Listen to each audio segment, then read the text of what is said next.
Merci beaucoup. On peut applaudir Gilles Boeuf, s'il vous plaît. Merci beaucoup. Merci. Il marche le micro, oui, ça va. Bonjour à tous et bien sûr, moi, c'est avec ravissement que je suis revenu. J'avais accompagné Barbara Pompili l'an dernier. On était très pressés dans le timing. Là, j'ai un peu plus de temps aujourd'hui. Et moi, je vais réitérer ce qui a été dit tout à l'heure, c'est remercier des gens qui ont été absolument fondamentaux et essentiels. D'abord, dans l'idée de créer ce CBIOS, on se rencontre avec Pascal Loisler au Muséum d'Histoire naturelle en décembre 2014. Je découvrais, je ne connaissais pas. On était toute une série de scientifiques au premier colloque organisé entre le CGDD, si cher à Laurence, et puis le Muséum d'Histoire naturelle sur ces questions de bioinspiration. Et en fait, on rêvait tous à un lieu physique pour faire quelque chose. Et ils nous l'ont apporté sur un plateau ce jour-là. C'était très émouvant d'ailleurs. Je ne connaissais pas du tout. Senlis, bon, je connaissais à peu près où ça se trouvait sur une carte. Mais c'est vrai, moi qui suis un Méditerranéen, c'est un peu loin. Et tout d'un coup, on avait un lieu physique où on pouvait faire quelque chose. Et c'est la raison pour laquelle j'ai accepté de les accompagner en acceptant la première présidence du CBIOS à l'époque. Je me rappelle le premier conseil d'administration avec tous les amis qui sont dans la salle ici. Et on avait envie de faire tellement de choses, mais quels moyens avait-on à l'époque? Et c'est vrai que des gens essentiels ont joué ce rôle en dehors de Pascal, bien sûr. Francis Pruche, sans lui, je ne serais pas venu. Kalina, qui a joué un rôle essentiel. Alain aussi, dans l'organisation de tous les jours de ce qu'on pouvait faire sur ces questions-là. Et puis la mayonnaise a pris, en fait, on est parti. Alors, timide au début, et puis de plus en plus ambitieux. Et puis aujourd'hui, vous voyez qu'on a grandi, en fait, sur 3 années pour arriver à ce qu'on est aujourd'hui. Donc sans eux, ça ne se serait pas fait, ça c'est absolument certain. Et puis Antonio, que j'ai connu, mi amigo Antonio, que j'ai rencontré aussi un petit peu après. Moi, je ne pouvais pas rester dans cette position, vu la position que je prenais à l'époque. Mais je reviens maintenant, il n'y a pas de problème, au CBIOS. Alors c'est vrai que vous parlez, moi d'abord, mon premier travail, c'est de parler de biodiversité. D'ailleurs, j'avais été élu sur une chaire au Collège de France de professeur invité en 2013-2014 et j'avais dédié mon enseignement avec Marc et tous ses amis, grâce à des gens comme Clément Sanchez, aussi Jacques Livage. J'avais dédié mon enseignement en relation entre la biodiversité et l'humanité. Et c'est vrai que plus on prend de l'âge, au départ, moi je suis un endocrinologue fondamental, j'ai passé ma vie. À 30 ans, je connaissais tout sur le récepteur à la prolactine dans le cerveau des poissons. Et puis, le temps passe, on devient de plus en plus intéressé par les sciences humaines et sociales. Et je me rappelle des discussions passionnées avec Patricia Ricard, ça devait être l'année 2012, où elle me disait, tiens, est-ce que tu as lu Janine Benyus? Je ne la connaissais pas à l'époque, avec horreur. Et puis, regarde un petit peu ces questions de biomimétisme. Bon, je me suis pris au jeu, et puis maintenant, je suis devenu un farouche défenseur un peu partout, au sein de ma maison aussi, parce que j'ai présidé également cette année le Muséum national d'histoire naturelle. J'estime qu'on avait 2 actions pratiques essentielles, les sciences participatives d'un côté, ramener la recherche fondamentale en relation avec... On ne peut pas tout faire comme ça, bien entendu. Mais le premier papier dans Nature qu'on publie, c'était en 2012, on montre, grâce à 10 000 personnes, 1,5 million d'heures d'observation. Quel labo peut faire ça, hein? Que nos oiseaux avaient fait en 18 ans, 33 km vers le nord et nos papillons 114. Donc ça, c'était un premier point très important. Le muséum était bien placé parce qu'on aime le vieux muséum avec ses collections, ses archives. Et le second thème, c'était la bioinspiration, le biomimétisme. Je préfère bioinspiration parce qu'on s'inspire du vivant. Je refuse de dire qu'on le copie. On fait beaucoup mieux que simplement le copier. On s'en inspire, avec respect.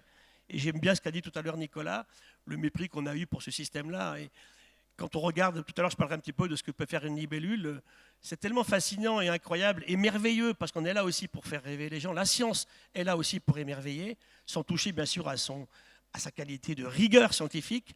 C'est important. Et le biomimétisme et la bioinspiration sont à la charnière de tout ça. Alors en fait, il faut bien voir que toutes ces questions-là sont dans des questions environnementales très globales. On ne peut pas aujourd'hui travailler en silo. C'est le grand reproche que je fais à l'heure actuelle au système éducatif français. Beaucoup trop de silos. L'énergie est fondamentale, Marc va y revenir tout à l'heure là-dessus. L'eau, un bébé humain, c'est 3/4 d'eau à la naissance. On a complètement oublié. Notre cerveau, 80% d'eau. Il n'y a aucune cellule vivante qui ne soit pas faite d'eau. On l'a oublié. La biodiversité, on va en parler. Le climat, on va en parler un petit peu aussi. Le climat est en train de changer. Ça, ce n'est pas un problème. Que le climat change. Heureusement que le climat a changé dans le passé. Plein de fois. Il y a même eu un moment la snowball, il y a un papier récemment sorti sur les différences entre les lignées vertes et les autres qui montrerait que c'est parce que des bactéries étaient en dessous de la couche de glace et au-dessus que tout le vivant aurait progressé ensuite différemment. Le climat a toujours été le moteur. Regardez les relations entre les changements climatiques et les migrations humaines hors de l'Afrique. 120 000 ans, 90 000 ans, 70 000 ans, 35 000 ans. On sort quand la péninsule arabique reverdit.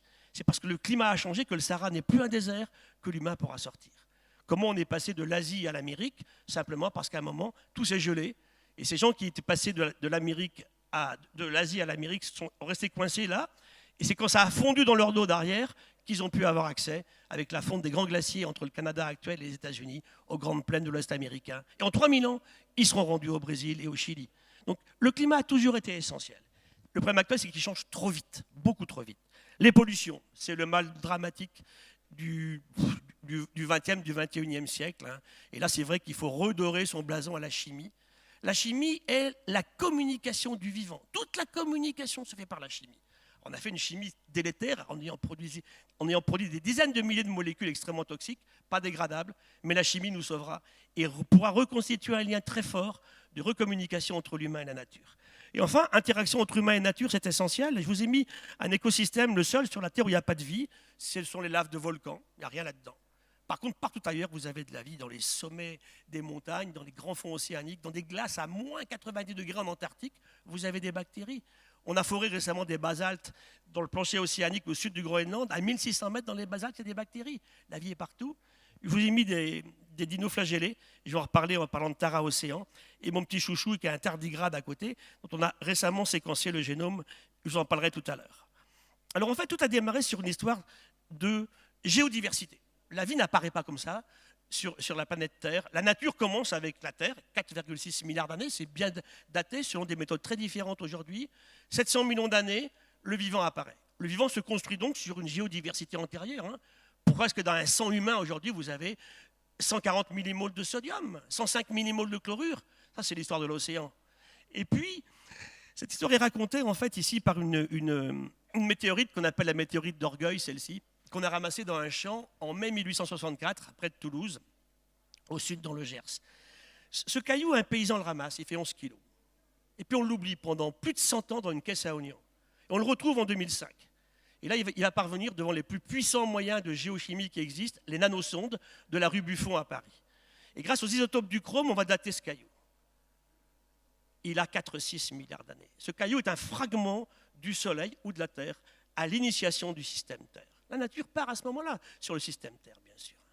Et ce caillou raconte cette histoire. C'est moche comme tout, mais quand vous le caressez et vous connaissez son histoire, ça change tout. Et c'est le rôle du scientifique. Raconter une histoire sur un objet apparemment sans intérêt. Tout est là.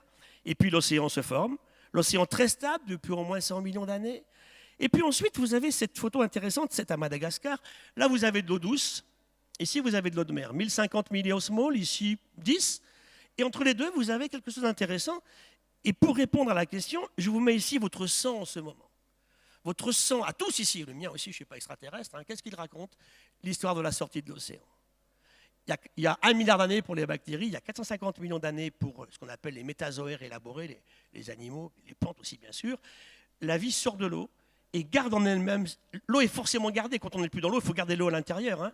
Vous avez vu l'importance du vivant. Je dirais de l'eau pour le vivant. Pour moi, la première molécule du vivant, ce n'est pas l'ADN, c'est l'eau. Hein, sans eau, il n'y a pas de vivant, ça c'est clair. Et en fait, votre sang raconte cette histoire de cette eau saumâtre, qui n'est douce ni salée, qui est intermédiaire. Et puis, je vous ai mis ici le plus ancien fossile que l'on ait à Paris, dans les collections du muséum. Ce sont des cyanobactéries, datées à 3,45 milliards d'années, elles viennent d'Australie. Et je vous ai mis une image ici des mêmes cyanobactéries que j'ai ramassées tout à l'heure dans une flaque d'eau en arrivant ici à Senlis, devant ce bâtiment. Il y en a dans les flaques d'eau des cyanobactéries. Elles ont presque 4000 millions d'années de différence d'histoire. Elles sont toujours là. Alors, la nature a été confrontée à des crises. Tout à l'heure, j'aimais bien ce que disaient nos amis sur les questions d'adaptation du vivant. 2 très grands amis partis trop tôt, Jacques Weber et Robert Barbeau, racontaient en 2010 dans leur livre « La vie, quelle entreprise !» Il y a beaucoup d'entrepreneurs aussi qui ne rêvent pas d'une entreprise qui durerait, je viens de vous dire, presque 4000 millions d'années, avec des avatars dramatiques. Ici, on a la grande crise entre le Permien et le Trias, la fin du primaire, le début de l'ère secondaire. 96% des espèces vivantes disparaissent, autant dans l'océan que sur les continents. On passe par des crises terribles, mais on repart. Regardez ici, par exemple, sur les ammonites. Hein. Là, vous avez des ammonites qui disparaissent à la fin de l'ère primaire. Les vertes ont commencé un petit peu auparavant et vont repartir. Sur les oursins, c'est dramatique. Deux oursins passent de l'ère primaire à l'ère secondaire. On a 700 espèces d'oursins sur la Terre aujourd'hui. tout milieu, toute profondeur, toute salinité, mais que de l'eau salée. Les oursins sont incapables, ils n'ont jamais été fichus en 800 millions d'années, enfin un peu moins, 500 millions d'années, de sortir de l'océan. Ils sont uniquement océaniques. 2 passent, et les 700 oursins actuels viennent d'où? Ces 2 espèces qui passent la crise. Donc l'entreprise peut être soumise à de terribles avatars, de terribles questions. On survit et on repart. Et quand on parle de résilience, je dis souvent avec Boris Cyrulnik de la résilience, n'oubliez jamais une chose. Vous ne pouvez pas résilier si vous avez disparu. Il faut d'abord résister. Un écosystème, il doit d'abord résister aux agressions. Et s'il a résisté, même bien abîmé, il peut repartir et il peut résilier. Ce qu'ont fait nos oursins ici, il y a à peu près 251 millions d'années. Alors la biodiversité, je peux la décrire en fait sous des choses très simples. Je vous ai mis ici là, un écosystème corallien. Le corail sur la Terre aujourd'hui, c'est un peu moins de 1% de la surface de l'océan. Et c'est plus de 30% des espèces connues dans l'océan. Ils jouent un rôle essentiel. La grande barrière d'Australie qui part en ce moment, c'est un drame absolument terrible. J'étais récemment en Martinique. Je pense qu'en Martinique, il reste 1% du corail dans un état qu'on peut qualifier de pristine. 1%. Il reste de très beaux écosystèmes ici en Calédonie. 5 à 6 000 espèces au kilomètre carré. Et je vous ai mis à côté ici la forêt amazonienne, ici, dans le camp des Nouragues, ici du CNRS, en Guyane française. Là, vous avez peut-être 50 000 espèces au kilomètre carré. Alors, vous voyez, des écosystèmes très riches en espèces terrestres, continentaux et puis marins. Et je vous ai mis ici le nouvel écosystème de l'humanité. Ça, c'est Shanghai. Dans Shanghai, vous avez la moitié des Français, sur une seule ville. Donc, c'est pour vous montrer que l'humain a tout changé. Et c'était justement le titre de ma leçon inaugurale au collège, la biodiversité de l'océan à la cité. Comment l'humain a amené ce vivant. D'abord, il le détruit pour faire une ville. Et ensuite, ce vivant revient. Et on a des choses intéressantes. Il y a beaucoup plus d'oiseaux dans Paris aujourd'hui qu'il y a 40 ans. C'est absolument clair. Il y a dans la Seine une quarantaine de poissons, d'espèces. On est passé par un moment, il en restait 4 espèces de poissons. Donc l'humain est à la fois effectivement l'artisan de ces destructions, ces disparitions ou ces éliminations, mais il peut aussi, bien sûr, dès le moment où il prend conscience de ça, repartir sur autre chose de beaucoup mieux. Beaucoup plus d'harmonie avec ce vivant. Et pour moi, la bio-inspiration est un fabuleux système de recréation d'harmonie entre l'humain et la nature. Et je rebondis sur Paul Ehrlich, que j'aime beaucoup. Paul Ehrlich, il va être un type qui va écrire un livre en 1973 qui s'appelle The Pea Bomb. Ça va faire un bruit pas possible à l'époque. Il faut réguler la démographie de l'humanité. 1945, Hiroshima et Nagasaki. Aujourd'hui, on a multiplié par 3,5 la population humaine. Ce qui veut dire qu'évidemment, ce n'est pas sans poser des questions essentielles. On fait face à cette démographie galopante d'un côté, et puis bien sûr aussi au changement climatique que j'évoquais tout à l'heure, et sur lequel je vais revenir.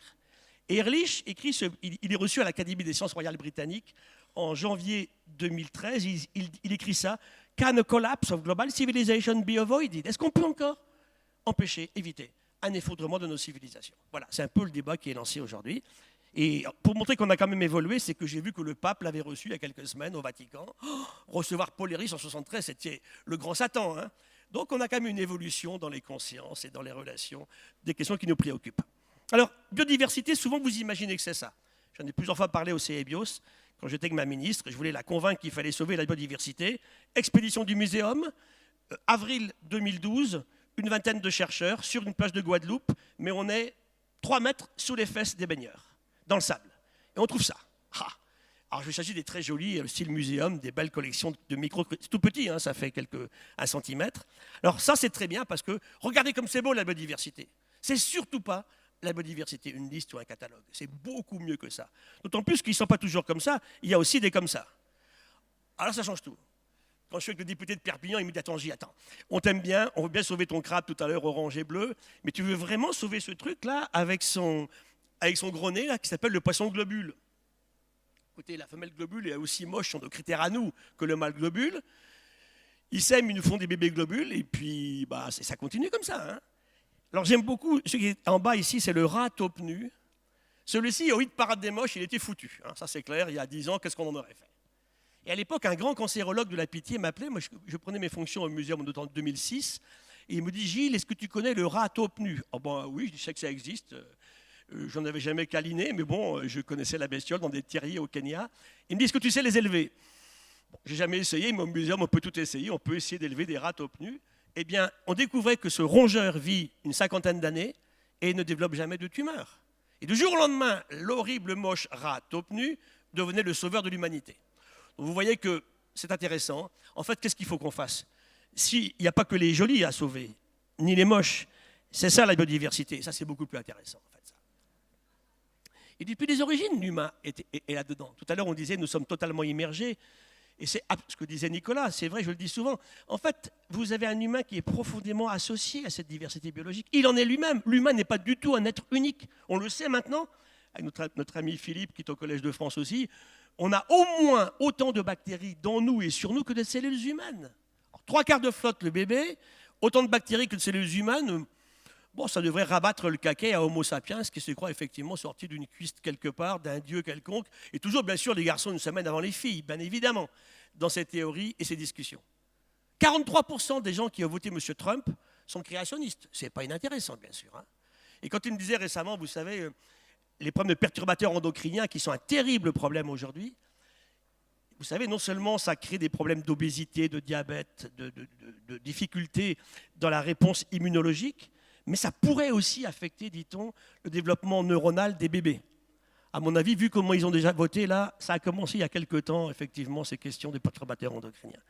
Donc ici, si j'enlève le verre des bouteilles et le nickel ici découvert, ce n'est que du vivant. Nous ne mangeons que du vivant et nous ne communiquons qu'avec du vivant, nos bactéries partout. Je vais vous en montrer. Gratter une croûte de Cantal, ça grouille d'acarien. Alors vous les regardez, bon, pendant une semaine, vous n'en mangez plus, c'est tellement bon, vous commencez à remanger la semaine suivante. Il n'y a pas de vin, il n'y a pas de pain, il n'y a rien du tout sans les bactéries, sans les levures, sans les micro-champignons.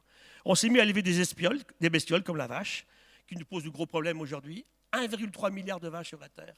Donc la biomasse de vache est plus grande que la biomasse d'humains. Et ça, ce n'est pas sans problème, bien sûr, parce que ce sont des ruminants et tout ça. Ça a des comportements particuliers et ça crée des problèmes aussi d'émissions, entre autres, de gaz à effet de serre. En particulier pour des populations comme en Inde ou à Madagascar, ils ont des vaches mais ils ne les mangent pas. Donc une question, un gros débat qui est lancé à l'heure actuelle sur ces élevages de mammifères. Alors revenons à des choses qui sont plus scientifiques pour moi que protéger des espèces. Je ne suis pas du tout un protecteur d'espèces, je suis un protecteur d'écosystèmes, de sites. Et je vais prendre 3 écosystèmes pour vous raconter le vivant. Une goutte d'eau de mer. Où que vous soyez, je vous ai mis une image de Tara ici. Tara a fait le tour du monde entre 2009 et 2013 et nous ramène en séquence de petits ARN quelque chose comme 700 000 séquences peut-être, pouvant peut-être correspondre à de nouvelles espèces, alors qu'on connaît aujourd'hui dans l'océan actuel 255 000 espèces. On va tripler les connaissances sur l'océan. Ils ont séquencé les 3 premiers mètres de l'océan partout sur la Terre. Et dans toute cette goutte d'eau de mer, vous avez des centaines de milliers de microalgues ici. Donc ce sont des protistes, hein. Ce sont des cellules plus grandes que des bactéries avec un noyau, des micro-champignons, des levures. Vous avez ensuite, bien sûr, des millions de bactéries et des milliards de virus. C'est partout comme ça depuis l'origine de la vie. Et ça, on commence à le connaître, et bien sûr, c'est extrêmement important. L'océan, aujourd'hui, c'est 13% du nombre d'espèces connues. On en connaît un peu plus de 2 millions. On pense qu'il en existe entre 10 et 20 millions. Donc on connaît, allez, 10-15% de ce qui existe encore avec nous à l'heure actuelle. Donc ce sont les bactéries, bien sûr, hein, on a d'abord un monde de bactéries, les protistes, que j'évoquais tout à l'heure, les champignons, les plantes et les animaux. Tout ça en même temps, c'est le tissu vivant. Donc en fait, la biodiversité pour moi, c'est quoi? C'est la fraction vivante de la nature qui s'est construite il y a un peu moins de 4 milliards d'années sur une géodiversité antérieure. Un bel exemple chez nous ce matin, c'est notre biocalcification du squelette. Hein. Comment une poule fait une coquille d'œuf, comment le corail fait son squelette, comment les mammifères, tous les vertébrés ont fait leurs os, comment tous ces systèmes sont extrêmes. Un coquillage fait une coquille Saint-Jacques ou une huître. Hein. C'est l'intime relation entre de la chimie minérale et de la chimie organique. Et ça marche très bien depuis très longtemps. Et le retour du système est intéressant. Je lisais un papier récemment sur le nombre de minéraux que l'on connaît sur la Terre. On vient de dépasser les 5000 espèces minérales, 5000 espèces connues. Les 3/4 n'existeraient pas sans le vivant, les bactéries qu'on évoquait tout à l'heure. Donc vous voyez que le vivant est né sur ce monde minéral antérieur et l'existence du vivant actuellement sur la planète Terre a totalement remodifié le monde minéral. On a des choses qui sont extrêmement intéressantes à ce niveau-là. Deuxième écosystème, fondamental, un sol. Le sol, c'est la base même de l'agriculture. C'est extrêmement important, bien évidemment. Et un sol, c'est quoi? 3,5 tonnes de champignons à l'hectare, 2,5 tonnes de bactéries à l'hectare. Nos collègues d'AgroParisTech qui travaillent sur les sols, mes copains les tardigrades, des vers de terre, des nématodes, des colamboles ici, et puis des acariens. Tout ça, c'est effectivement la magie des sols. Les sols aujourd'hui, c'est le quart des espèces connues dans les collections sur la Terre. Donc il y a 2 fois plus d'espèces connues dans les sols que dans l'océan.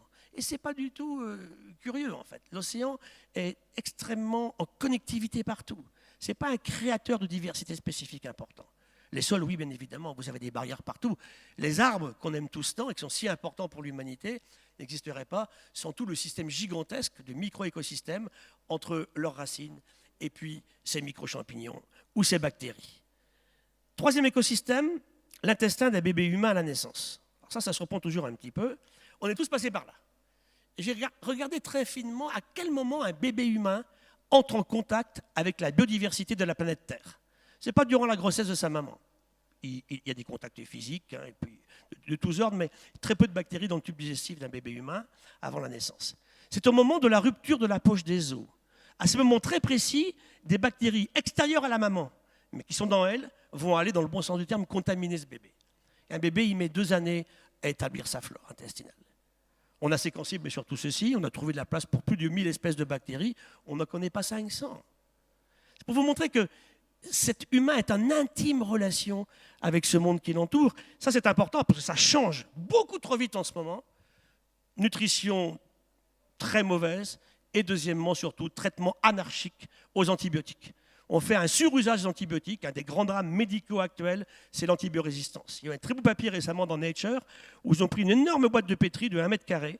Ils ont démarré avec un Escherichia coli au milieu, traité aux antibiotiques. Et ils montraient comment 2% de la population résistait à l'antibiotique. Ils sont arrivés à la fin de la boîte par effectivement des bactéries résistantes à tout. On a lu l'antibiorésistance sur 6 mois de travail. Elles se divisent 4 fois par jour. Il faut voir un petit peu le temps de durée des bactéries. C'est leur avantage par rapport à nous. En adaptation, elles sont géniales parce qu'elles durent quelques heures et puis il y a toujours quelques individus différents des autres qu'il faut qu'elles trouvent l'astuce pour s'adapter à ces changements. Nous, on passe quand même un certain temps, effectivement, dans nos générations. Et vous montrez les relations, c'est curieux de vous montrer Tara avec notre intestin. Ben regardez, ce sont des gènes purement océaniques qu'on n'a trouvés que dans les microalgues de l'océan. Là, je reviens aux gènes de mon bébé humain, de son intestin. Et là, on a un tiers de gènes en commun avec les cellules du phytoplancton. La moitié de nos gènes sont communs, plus de la moitié avec la drosophile, avec le petit C. elegans, ce qui veut dire que l'humain est totalement dans ce système. Tout à l'heure, évidemment, bien sûr, l'humain ne peut pas échapper à cela. On dépend de tout ça. On a un petit océan, on est en relation avec tout ça, on est fait d'eau. Et pour finir de vous convaincre, alors là, c'est quand même 5 papiers dans Science, le 22 mai 2015, hein, il y a 2 ans. Ça, c'est quoi? Eh bien, c'est votre lit ce matin. À tous. Et que vous ayez dormi à 2 ou tout seul, ça marche, mon truc, là. En fait, comme je dis souvent à mes étudiants, vous avez plus de relations intimes avec les acariens de votre lit qu'avec votre copine, finalement. Ils sont partout. Et pourquoi ils sont là? Parce que vous êtes là. Si vous ne venez pas dormir dans votre lit quelque temps, ils s'en vont, ils ne sont pas fous. Hein. Qu'est-ce qu'ils mangent? La desquamation de la peau, des cheveux, tout ce que vous voulez, des poils divers et variés. Et c'est vrai que ça vous montre cette indissociable relation entre le vivant et l'humain. On en a plein les trous de nez, plein les cheveux, et on est beau quand même. Et si ça ne marchait pas, on ne serait pas là. Donc, regardons la biodiversité différemment, qu'on va utiliser pour faire du biomimétisme, bien sûr, parce que c'est absolument indispensable à la survie de l'humain, qui n'est pas du tout, encore une fois, je le répète, un être unique. Alors, cet humain, en fait, quelquefois, il est respectable. Je vous emmène à Chauvet. J'ai eu la chance superbe d'aller 2 fois voir l'original de Chauvet. Vous en pleurez à chaque fois. Lascaux, 17 000 ans. Chauvet, 37 000 ans. Ce qui veut dire qu'il y a 4 espèces animales à Lascaux, il y en a 12 à Chauvet. Il n'y a pas de rhinocéros à Lascaux, ils sont déjà disparus, ils sont partis il y a 22 000 ans. Donc vous voyez que, pourquoi ont-ils fait ça? Qui dessine comme ça déjà dans la salle ici? C'est intéressant. Hein, ils n'ont que 2 pigments à l'époque, du charbon de bois et de l'ocre rouge, c'est tout ce qu'ils ont. Et ils représentent des images de la diversité biologique. Alors je me dis, si l'humain peut faire ça, il devrait être capable de faire un petit peu mieux que ce qu'on fait aujourd'hui dans nos relations harmonieuses avec le système vivant. Alors tout ceci, effectivement, est relié à Homo sapiens. Et ce papier est intéressant d'entrée il y a quelques années, c'est de réfléchir aux relations darwino-malthusiennes ou malthusiano-darwiniennes, comme vous voulez, de la trajectoire des civilisations humaines, où on nous montre en fait que l'évolution de la population a toujours été liée à des sauts technologiques. Tout à l'heure, j'aimais bien la conclusion de notre ami Nicolas, parce que la technologie différencie effectivement l'humain. Et en fait, comme le dit souvent Edgar Morin, nous sommes toujours homo faber. Hein, j'ai un passeur de dia, j'ai un pantalon, des chaussures, vous avez des lunettes et une écharpe. Ça, c'est homo faber. Mais sorti de là, le reste, c'est pas évident. Pourquoi s'appelle-t-on Homo sapiens? C'est une belle question qu'on avait d'ailleurs posée au Collège de France, parce qu'à l'époque, quand je m'y trouvais, le collège avait reçu un don d'ouvrage de Linné. Linné, c'est un botaniste suédois, il n'avait pas de nom. Linnaeus, ça veut dire tilleul, donc c'est M. Tilleul, comme il était botaniste. Et M. Tilleul invente, dans les années 1750, la classification binominale, le genre et l'espèce. Homo sapiens, canis, canis lupus, Vibrio cholerae, tout ce que vous voulez. Les 2 millions d'espèces connues ont toutes comme ça un nom. Et il appelle l'humain sapiens. Alors qu'on a déjà appelé des espèces Ferox, Atrox, Horribilis, Horridus, Goulot, nous on s'appelle sapiens. Je ne suis pas convaincu en lisant mon journal tous les jours que effectivement c'est le meilleur qualificatif que j'aurais trouvé dans l'esprit pour qualifier sapiens. Donc le débat est lancé. Avec Edgar Morin, on le lançait il y a à peu près une année en disant voilà, nous sommes Faber, va-t-on devenir sapiens enfin durant le XXIe siècle? Et ça, je pense que le biomimétisme peut y contribuer sérieusement. Et quand vous regardez l'évolution de la démographie, ça correspond à des grandes dates. D'abord, pour moi, la première grande date après la domestication du feu, et là c'est bien avant Sapiens, ce sont des Erectus, on est vers 1,5 million en Afrique, c'est l'arme de jet, ça va tout changer. Vous tuez un prédateur ou une proie à distance, et ça c'est vraiment nouveau. Je prends un biface, qui est le plus bel outil que l'humain ait eu, j'ai pas ma photo là, ait eu durant 2,5 millions d'années, on n'avait que ça, des bifaces. Une pierre bien taillée qui sert à gratter, à écorcher, à arracher, à tuer. Et souvent quand les chasseurs m'énervent un petit peu trop, je leur dis écoutez, je vous donne un biface, allez me tuer un sanglier avec. Croyez-moi, le sanglier, il a ses chances. Dès le moment où on a inventé l'arc et la flèche, le propulseur ou la lance, ça va tout changer. Et le plus terrible argument, ça va être effectivement, après l'invention de la roue, il y a 8000 ans, ça va être la poudre noire, qui au départ était on est vers 1200 à peu près. Puis après les vaccins, les moteurs à combustion interne, les avions volent depuis, 150 ans. Les frères Wright, les oiseaux volent depuis 150 millions d'années. Et sans les oiseaux, nous n'aurions jamais inventé les avions. Donc on va tomber dans notre histoire, effectivement, de la bioinspiration. Et puis maintenant, les antibiotiques, les matières plastiques qui nous posent tant de problèmes, et l'humain qui explose en démographie. C'est en train de se freiner, mais c'est quand même très, très préoccupant. Alors, quels sont les 7 P de l'écologie aujourd'hui, auxquels la bioinspiration doit répondre? Productivisme agricole, on peut changer, on sait faire. On arrête de nous dire qu'on ne peut pas produire sans insecticides et pesticides. C'est faux. Simplement, il faut un changement des mentalités et des façons de s'organiser. J'ai vu assez de populations dans le monde qui ne vont pas les utiliser, ils n'ont même pas l'argent pour se les acheter. Ils produisent largement ce qu'on fait ici en métropole. Mais il faut bien sûr de la polyculture, non pas de la monoculture intensive de la même plante sur de grandes surfaces. L'eau, fondamentale. Se moquer de l'eau, c'est une catastrophe. On avait fait un livre il y a quelques années avec des collègues japonais qui s'appelait Water, the Forgotten Molecule. On a oublié le rôle de l'eau dans le vivant. La pêche. Pêcher, c'est très bien. Surpêcher, c'est stupide. On sait quoi faire, on sait comment faire. We have to change. La déforestation. Arrêtez de couper les forêts tropicales. Aujourd'hui, il disparaît de la surface de la Terre l'équivalent de la Grande-Bretagne chaque année. 23 millions d'hectares en 4 ans en Indonésie pour transformer la forêt tropicale humide initiale. Vous avez vu le nombre d'espèces qu'on trouve dedans, en palmeraie à huile, par exemple. La biodiversité, la garder avec nous, elle est essentielle. Et puis arrêter de tout polluer, de tout intoxiquer partout. Là aussi, on peut très bien changer et faire différemment. Donc vous voyez que pour tout ceci, le biomimétisme est important, le biomimétisme. Je dirais que tout à l'heure, Antonio parlait d'innovation. Il a raison. Sans innovation, on n'avancera pas. La nature innove tous les jours, en fait, en permanence. Mais la vraie innovation, pour moi, ce sont 3 à 4 choses. D'abord, ne pas produire de produits toxiques. Toute innovation qui amènerait à des déchets toxiques doit être absolue. Ce n'est pas une innovation. À terme, elle va au contraire causer beaucoup plus de problèmes qu'autre chose. Donc, tuer une économie qui arrive à produire ces produits toxiques qui nous empoisonnent. Deuxième aspect, très sobre en énergie. Autant à la produire qu'à l'utiliser, c'est extrêmement important. Troisièmement, créer des emplois. Il n'y a pas d'innovation si on fait des systèmes. Je vois en ce moment des choses qu'on nous promet. C'est dramatique pour l'emploi. Si demain on remplace tous les humains par des robots, je ne suis pas contre la robotisation, mais comment on l'utilise? On revient à science sans conscience qu'on évoquait tout à l'heure. Donc, création d'emplois, ne pas produire de produits toxiques et bien sûr être sobre en énergie. Ça, c'est vraiment essentiel. Et recréer de l'harmonie entre l'humain et cette nature qui l'entoure. Et sur les 7 plaies actuelles, la seule où c'est trop tard, c'est le climat. On est parti trop tard, on a trop attendu. Aujourd'hui, c'est clair que non seulement il faut arrêter d'émettre des gaz à effet de serre, on sait maintenant que l'objectif de la COP 21 c'est-à-dire 1,5 degré à 2, c'est le corollaire immédiat, laisser 80% des réserves actuellement connues de charbon et de pétrole là où elles sont. Va-t-on être capable de le faire?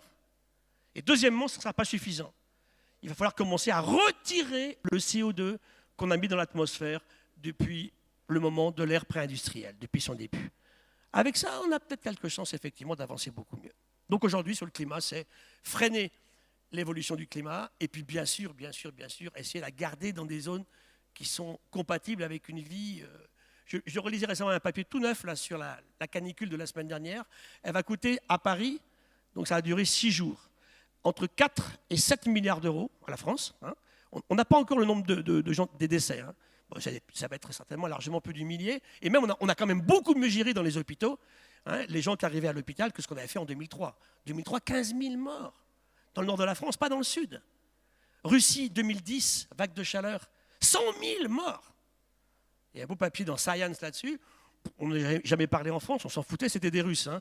Mais 100 000 morts sur une vague de chaleur. Et on me dit, l'humain, il est sorti des systèmes. Il ne répond plus effectivement aux arguments écologiques que l'on connaît. C'est tout à fait stupide, bien sûr, et arrogant. Donc, biodiversité en danger, est-ce qu'on va vers une crise d'extinction? On détruit, on pollue, on surexploite, on dissémine tout partout, et ce climat qui change que j'évoquais tout à l'heure. Là, je vous ai mis une petite algue qui s'appelle Alexandrium, qui est un joli petit dinoflagellé qui vit en mer. Eh bien, si vous l'embêtez, il produit une toxine qui vous tue en 20 minutes. Ben, elle fait le tour du monde dans les pétroliers géants, dans les cuves. 300 000 tonnes d'eau de mer à Rotterdam ou au Havre, relarguées comme ça, sans traitement, à Abu Dhabi ou à Oman. Ça grouille, on l'a vu, de microalgues, de bactéries et de virus, et on déclenche des effets catastrophiques localement sur par exemple, des efflorescences toxiques de marée rouge, au Japon en particulier, venus d'ailleurs, bien sûr, évidemment. Ces gens-là ont largement les moyens de traiter leurs eaux de ballast. On a sorti une loi, il faut qu'elle soit maintenant appliquée. Nemiosis, une petite microméduse qui arrive sur un petit bateau, 3000 tonnes, de Cape Cod, au est américain, en mer Noire, en 80. Elle arrive sans son prédateur et sans ses parasites. Drame. Elle se met à proliférer. 10 ans après, 1 million de tonnes de biomasse de Nemiosis en mer Noire. 40 000 tonnes de pêche à l'anchois qui disparaissent, avec tous les emplois qui vont avec. Tout ça parce qu'un bateau non contrôlé. Alors vous voyez que l'humain, en fait, il crée des problèmes dramatiques, des désordres, pas toujours voulus, hein, mais ça amène à des situations qui sont catastrophiques, bien sûr. Alors les effets du changement climatique, pour terminer cette préambule sur la biodive, avant d'attaquer le biomimétisme, la température de l'air et de l'océan qui augmente, la fonte des glaciers, les cyclones tropicaux, fortes pluies, inondations. Ce que nous disent souvent les climatologues, c'est qu'à de longues périodes de sécheresse vont succéder des zones de pluie intense sur 2-3 jours. Avril 2015, nord du Chili, Arica, une ville à la frontière entre le Pérou et le Chili, il tombe un demi-millimètre d'eau par an. Pour un petit garçon comme moi élevé en Bretagne, c'est inconcevable, bien sûr. Hein. Et ils ont un demi-millimètre d'eau par an. Il tombe sur 2 jours 150 mm. J'étais dans la Haute-Loire, il y a une semaine, on était à un cours Marie Curie. Et on s'est pris, en moins de 2 jours, on s'est pris 270 mm. Il y a eu ce paysan qui a été emmené par son tracteur, qui a été tué, hein, d'ailleurs, dans ses crues. C'est impensable. Ça, c'est typiquement des événements climatiques extrêmes qui vont être de plus en plus fréquents et qui vont se produire avec une réelle intensité et une fréquence différente. Là, il y a un papier qui sort récemment, c'est un peu précoce pour moi, hein, qui dit que l'événement climatique d'une canicule à Paris en juin, ça rappelle des choses intéressantes. Il nous faut de plus longues séries de temps pour être certain scientifiquement d'assurer cela. C'est aussi la chute de l'oxygène dans l'eau. On oublie que l'eau, c'est de la physique, ce n'est pas de la biologie. Hein. Plus l'eau est chaude, moins elle contient d'oxygène. Et on voit des effondrements en mer Baltique en ce moment et en Méditerranée de l'oxygène dans l'eau de mer. Et puis la remontée du niveau de la mer qui nous pose quand même pas mal de soucis. Je travaille beaucoup avec l'ANEL. L'ANEL, ce n'est pas des écolos, hein. C'est l'association des élus du littoral. On a 6000 communes en France littorales. Mais croyez-moi, je travaille avec eux depuis pas mal de temps, je vais à leur congrès annuel, ces maires ne rigolent pas sur les questions effectivement de montée du niveau de la mer. La mer avait monté très fort pendant un moment, il y a 19 000 ans, ici, à Senlis.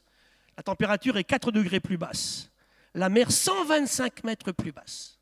C'est comme ça qu'on va passer d'ailleurs de l'Asie à l'Amérique et qu'on va dans les îles de la Sonde aller aussi peupler beaucoup de zones. Aujourd'hui, ça a changé bien évidemment. Et la mer avait remonté très vite, il y a 10 000 ans à peu près, ça remontait de 5 cm par an, c'est très rapide. Et puis depuis 5 000 ans, ça s'est arrêté. Et là, depuis 30 ans hein, par rapport aux chiffres que je vous donne, hein, elle remonte 3 fois plus vite. Aujourd'hui, on est nos collègues du Collège de France, on dit à Nicazes-Neuve, 3,4 mm par an, alors que c'était moins de 1 il y a encore 30 ans. C'est parti. Et l'acidification de l'océan qui correspond au fait que cet océan, on en parlait ce matin, accepte, heureusement pour nous, de dissoudre 26% du CO2 qu'on émet. Pour combien de temps encore? C'est une vraie question qui est posée, bien sûr. Alors là, encore une fois, l'océan a déjà été bien plus acide. La planète a été beaucoup plus chaude ou beaucoup plus froide. Et tout ça a changé en permanence, mais jamais aussi vite. Et le drame du changement climatique actuel, ce n'est pas le fait que ça change, c'est le fait que ça change trop vite. Alors, voilà, l'essence participative que j'évoquais tout à l'heure sur nos oiseaux et nos papillons. Ça, c'est les travaux qui ont été faits par le ministère, là, avec Laurence. Ce sont les documents qu'on a produits pour répondre à la demande sociale. Alors, celui de gauche, c'est changement climatique et santé des Français, fait par le commissariat à la santé publique. Le deuxième, c'est précipitations et températures en France dans les 30 ans qui viennent. Le troisième, c'est la remontée du niveau de la mer en France, région par région. La plus sophistiquée, c'est l'Aquitaine, qui a fait un très beau document sur la remontée du niveau de la mer et sur le climat, qui est extrêmement pris au sérieux, croyez-moi, par nos amis viticulteurs. Hein. Parce qu'on oublie, on ne parle que de température de l'air. Pour la vigne, ce qui est essentiel, plus c'est la température du sol qui est en train de changer en ce moment. Et puis ensuite, le dernier, c'est comment on doit s'adapter au changement climatique. C'est une vraie question. Je termine par une image sur la santé publique. Ça, c'est mon vieux collègue Bernard Swin-Godot de l'INSERM qui a publié un livre l'an dernier qui s'appelle « L'homme malade de lui-même » où il raconte justement toutes ces maladies émergentes. Depuis 1940 en France, 300 maladies nouvelles qui n'existaient pas. Maladies infectieuses et parasitaires, problèmes de maladies auto-immunes dramatiques, question aussi bien sûr de maladies allergiques comme jamais. On a 15% des gamins qui sont allergiques en France. Aujourd'hui, ça n'existait pas du tout à l'époque. Et je vous ai mis une carte thermique de la ville de Paris ici. Au mois d'août, le rouge sont des rues que de béton pur. Et les bleus sont les parcs. Il y a le Jardin des Plantes à Paris, 6 à 7 degrés d'écart entre le bleu et le rouge.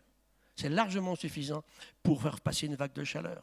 Il y a un papier dans The Lancet, ce n'est pas une revue écolo non plus The Lancet, 2009, qui nous dit en fait, on a regardé les maladies des 30 dernières années de vie de 40 000 citoyens britanniques dans les grandes villes de l'Angleterre.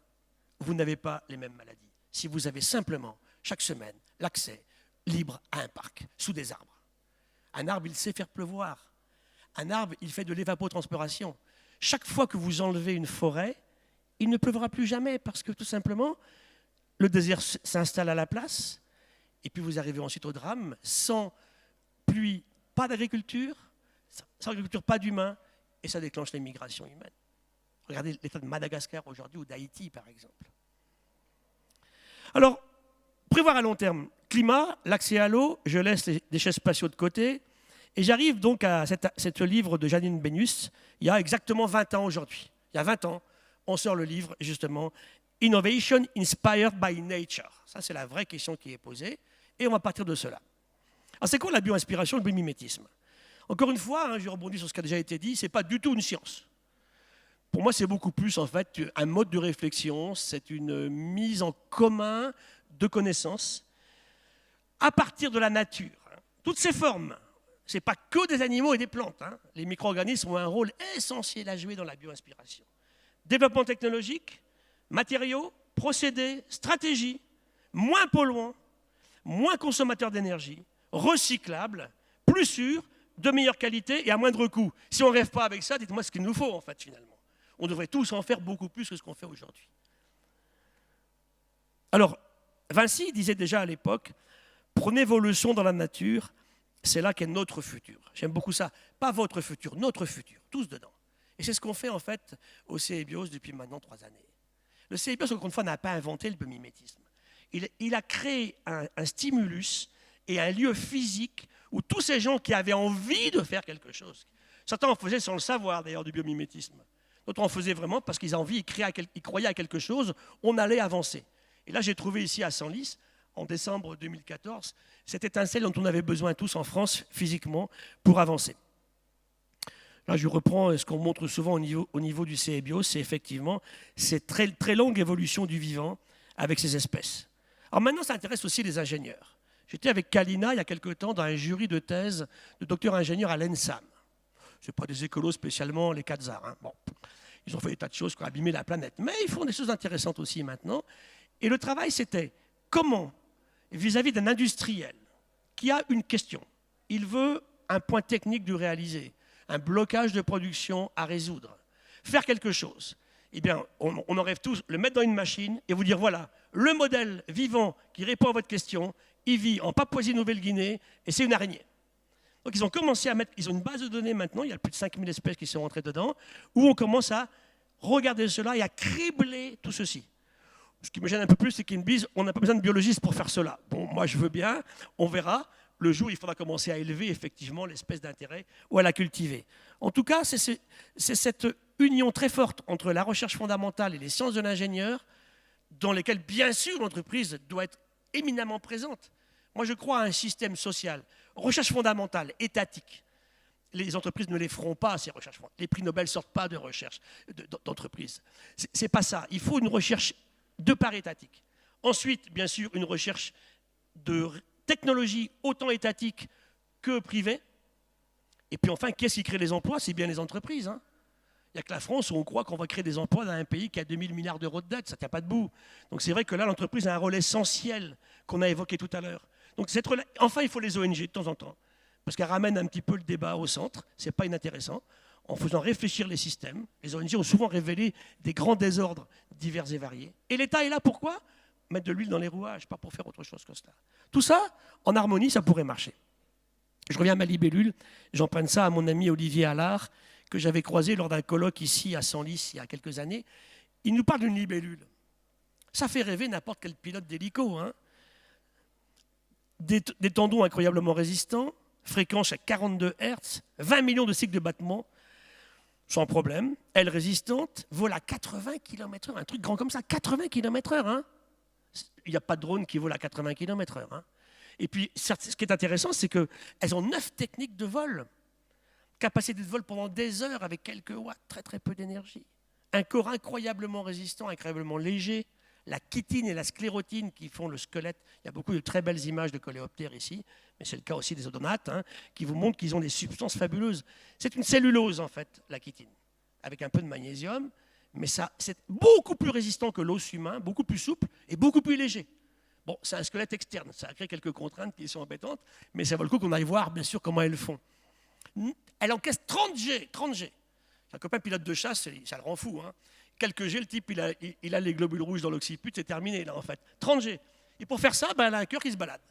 Hein. Elle ne peut pas faire ça avec un cœur qui est fixe dans un coin de l'animal, il se balade dans le système circulatoire. Des sondes de vitesse de vol à faire rêver tous les pilotes du monde, vus à 360 degrés, 300 images par seconde, j'arrête, hein. Et ça a 345 millions d'années. Et qu'est-ce qu'on fait? On met nos saletés dans les mares et elles disparaissent. Comme disait Bernie Krause, qui avait fait cette magnifique exposition à la Fondation Cartier l'an dernier, il disait, en fait, l'homme est en train de perdre beaucoup de choses en ce moment, mais pire que ça, ils ne se rendent même pas compte qu'il est en train de les perdre. C'est ça que la biorespiration est magique pour nous dire tout de suite, en tirant la sonnette d'alarme, allons voir ce qui existe encore. Ça me rappelle ce pharmacien américain qui disait récemment, je plains les pharmacologues qui devront mettre au point des substances pour les médicaments à partir de plantes qui ont disparu il y a 30 ans. Et ça relance tout le débat sur ces questions particulières.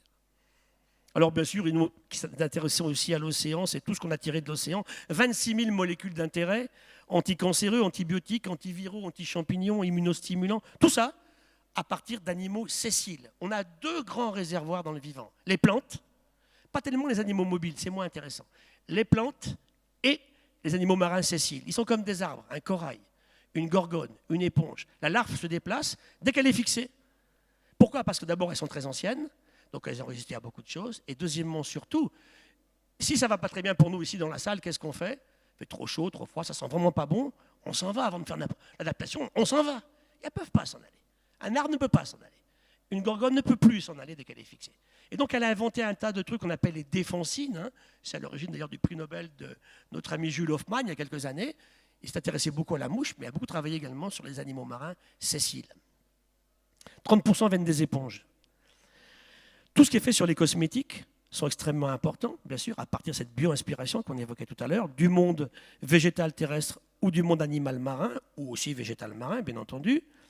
Là, je vous ai pris tous les prix Nobel de médecine obtenus grâce à des modèles qui apparemment n'avaient aucun intérêt, qu'on aurait écrasé d'un coup de talon. Ils étaient moches. Ils ne se bouffent pas. Catastrophe pour l'humain. Si ça ne se mange pas, aucun intérêt, on jette à la poubelle. Rappelez-vous mon histoire du rat taupe nu tout à l'heure. Metchnikov, prix Nobel en 1908, la phagocytose, grâce à l'étoile de mer. Ça ne se mange même pas. Ça a un goût infâme. Même les Chinois ne les bouffent pas, l'étoile de mer. Hein. Montrez un peu ce que c'est. Mais c'est génial. Et ça marche comme ça depuis 800 millions d'années, les échinodermes.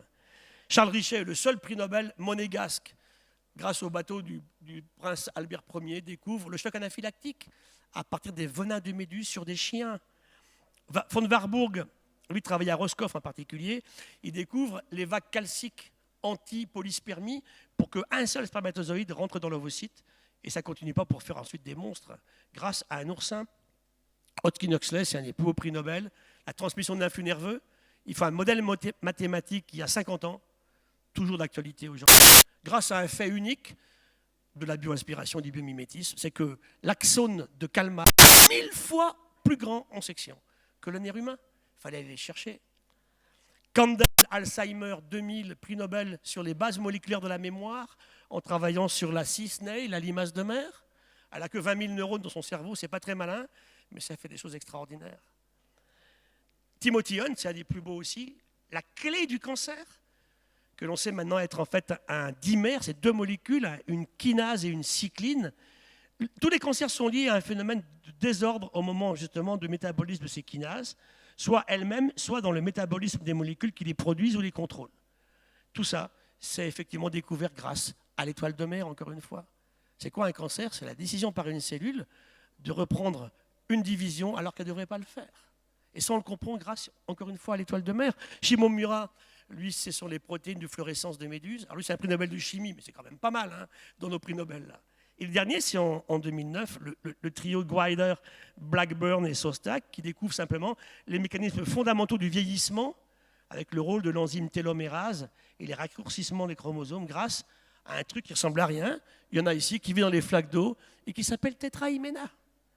Voilà, c'est 2 millions d'espèces connues, c'est 20 millions qui existent peut-être, gardons-les avec nous pour continuer à innover, à inventer, à créer, et demain aussi, bien sûr, à nous protéger. On ne peut pas s'en passer. C'est un travail qu'on a fait au laboratoire à Banyuls. Ici, on recherchait une molécule anticancéreuse, antimitotique, et là, on avait fait un anticorps dirigé contre une protéine du cytosquelette de ces cellules, c'est une étoile de mer. Donc ici, je la féconde, le démarrage se fait bien, 2 blastomères et 4, c'est parti, 2, 4 les cellules, hein. Ici, je micro-injecte mon produit, j'arrête la division. Ici, je micro-injecte un des blastomères, les autres continuent. Ben voilà, j'ai un super anticancéreux. À moi de voir maintenant, bien sûr, en médecin, si ce produit n'est pas plus toxique que les intérêts qu'on pourrait tirer de son usage. Des gens ont certainement eu ici dans la salle des cancers. Vous savez que la chimiothérapie vous rend souvent beaucoup plus malade que le cancer lui-même. À terme, ça sert à quelque chose, ça vous évite de disparaître. Mais au début, quand vous n'avez pas de symptômes très forts et qu'on trouve un cancer du sein chez une femme, la chimio, ce n'est pas du tout facile à supporter. Il y a plein de choses secondaires terribles. Pour l'instant, on n'a que ça, c'est trop systémique. Demain, il faudra cibler effectivement nos traitements sur l'amas de cellules qui est touché par ce phénomène de cancérisation. Alors ça, c'est un travail fait par Evelyne Lopez qui est dans la salle. Elle m'avait donné ça il y a quelques années. Elle s'intéresse beaucoup à la grande nacre, un peu aussi au corail et un peu aussi aux ormeaux. Et elle s'intéressait à la régénération osseuse. Photo prise au microscope polarisant ici, il y a quelques années, où vous recréez effectivement une ossification à partir finalement d'une substance qui est amorphe, hein, qui est donc soit un fragment de coquille ou de corail, et vous avez ici des ostéoblastes qui se régénèrent très très bien. Voilà ici de la chimie réparatrice extrêmement efficace, sans plastique et sans matière minérale. Alors, s'inspirer de tout ça, quelques images générales, on va vous en parler pendant 2 jours, s'inspirer des formes, s'inspirer des mécanismes, des matériaux, très grande interdisciplinarité. Regardez ce train ici espagnol, même histoire pour le train japonais, le Shinkansen. Et ça, c'est ce colloque que j'évoquais, qu'on a vu au muséum avec le CGDD en décembre 2012. Ah, c'est plus vieux que ça, c'est 2012 déjà, c'est 2012 qu'on a commencé, pas 2014. Donc tout ça, c'est intéressant et c'est ce qu'on essaye de mettre en exergue ici à Senlis. Le Shinkansen est intéressant parce qu'on s'est doublement bio-inspiré. On a cherché le meilleur CX du monde.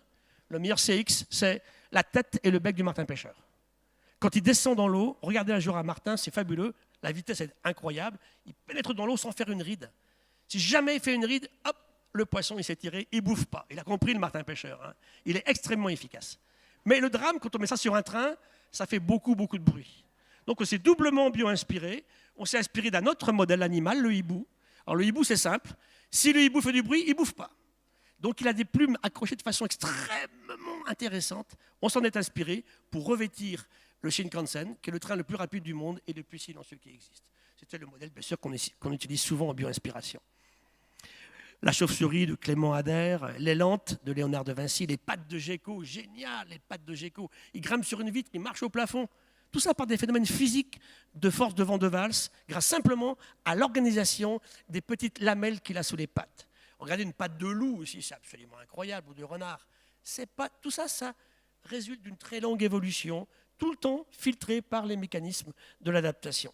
La bande velcro, bien sûr, on en parle souvent, cette éponge calcaire qui permet de faire effectivement des verres si chers à Jacques Livage, les toiles d'araignée, les byssus de moule, on a énormément d'exemples comme ça, les combinaisons inspirées de peau de requin, vous avez des belles images ici de couleurs physiques de Charançon, vous avez les morphos à l'entrée, alors c'est mon petit truc à dire simplement, les morphos ne sont pas bleus des deux côtés, et c'est extrêmement important, il faut dire aux enfants qui les ont peints, les morphos sont bleus sur le dessus, ça ne marcherait pas s'ils étaient bleus en dessous.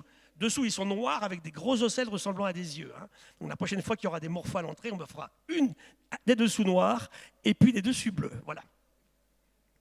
Alors, bien sûr, aujourd'hui, l'homme va utiliser tout ceci pour avancer.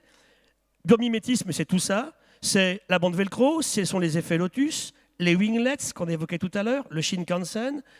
Dans l'énergie, les matériaux, la chimie, l'informatique, l'eau, énormément de domaines sont à considérer, bien sûr. L'énergie. Tout à l'heure, Marc va vous parler effectivement de ce qu'il fait aujourd'hui. Moi, j'y crois énormément aujourd'hui. La seule énergie qui existe sur la Terre pour le vivant, c'est le soleil. Alors nous, on a inventé des énormes machines de combat extrêmement compliquées, comme le nucléaire, par exemple, qui nous pose des problèmes. S'inspirer du soleil, pourquoi pas? On peut s'inspirer de la fission au sein du soleil. Pour l'instant, on ne sait pas faire. Et pour l'instant, on a construit des outils terriblement, potentiellement dangereux, avec des coûts qu'on n'a pas du tout imaginés. Et surtout, on n'a jamais tenu des coûts des démantèlements. Donc ça pose quand même beaucoup de questions et beaucoup de problèmes. Séquestration du CO2, consommation, sources diversifiées. Marc, tout à l'heure, nous parlera effectivement de ce qu'il fait sur ce qu'on appelle la photosynthèse artificielle.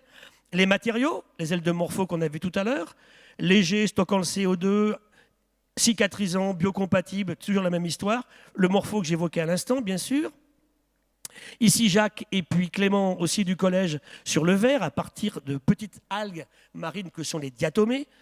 On a un beau travail en ce moment au muséum sur des tubes en verre faits par des analytes polyquettes extrêmement efficaces, super légers, super résistants, ils ne se cassent pas.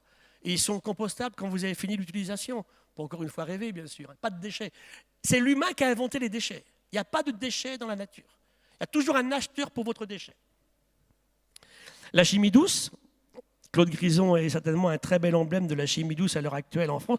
Tout ça sont des choses qu'on fait au CBIOS. On va y revenir dessus, bien sûr, je passe rapidement. Dépollution des sols. Vous verrez Claude Grison demain, ainsi que Clément Sanchez. Parfait, très bien.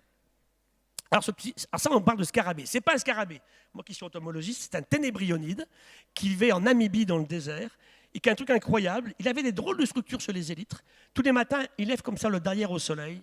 Il se construit par des phénomènes à la frontière entre la biologie et la physique, la goutte d'eau dont il a besoin pour la journée. Et on s'en est inspiré dans le désert d'Atacama au Chili pour faire de l'eau en plein désert. Ça marche très bien, ça coûte rien du tout et c'est génial, comme toujours en biomimétisme en fait.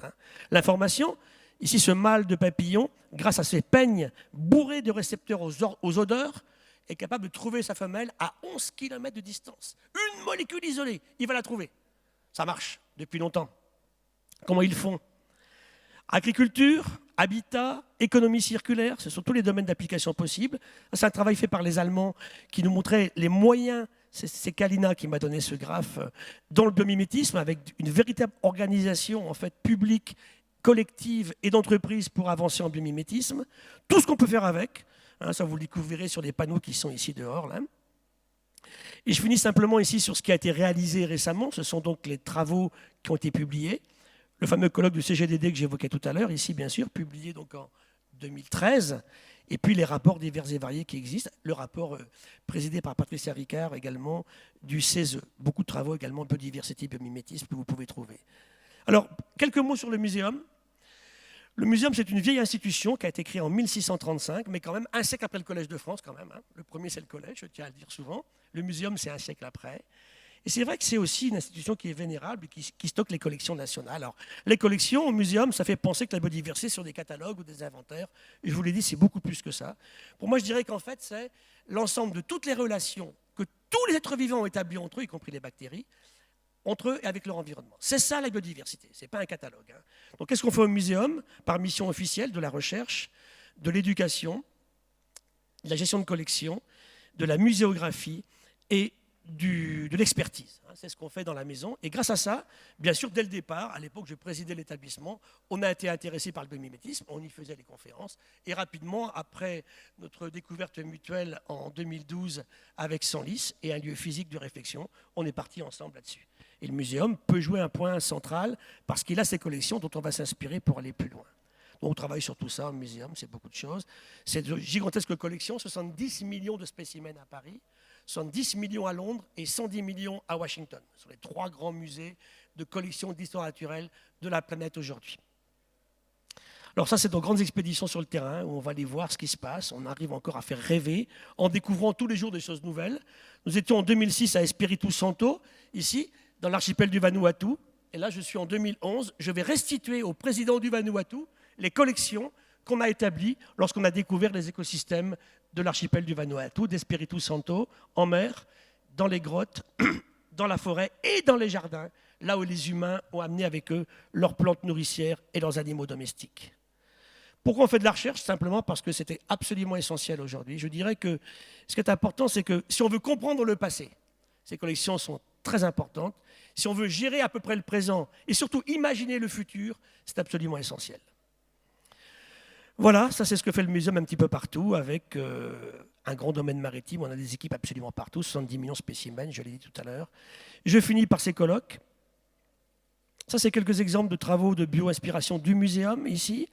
La mécanisation du mouvement, bâtiment biomimétisme, ce qu'on fait sur le design et également sur des substances adhésives, en s'inspirant de modèles naturels. Ce qu'on fait en biominéralisation. Pascal Lopez est hier avec les gens de Saint-Gobain, pour travailler sur des vers produits par des vers marins.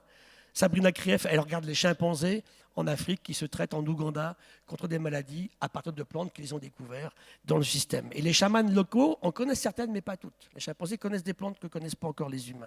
Encouragez-moi, il va falloir que j'arrête Gilles Boeuf. Non, j'ai 2 images, c'est fini. Donc ça, simplement, c'est ce que fait le CEBIOS en matière de communication. Et je finis par cette image-là, ça sera terminé, promis. C'est que si on ne fait rien, c'est ça ce qui va se passer.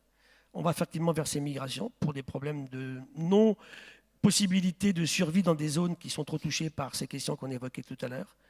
Et ça, c'est vraiment ma dernière image, celle-ci. Voilà.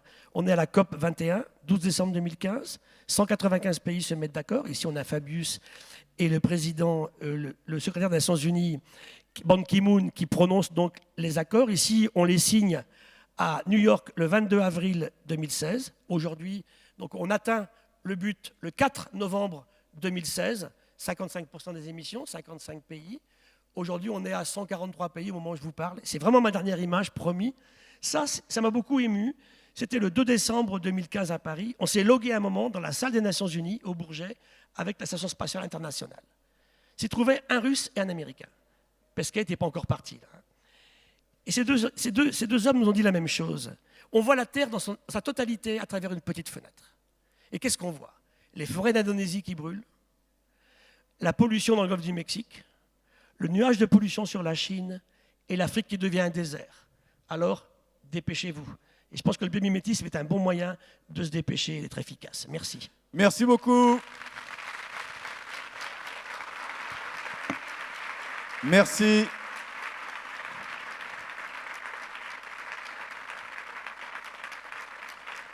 Mesdames, Messieurs, Gilles Boeuf, merci beaucoup. Merci Gilles.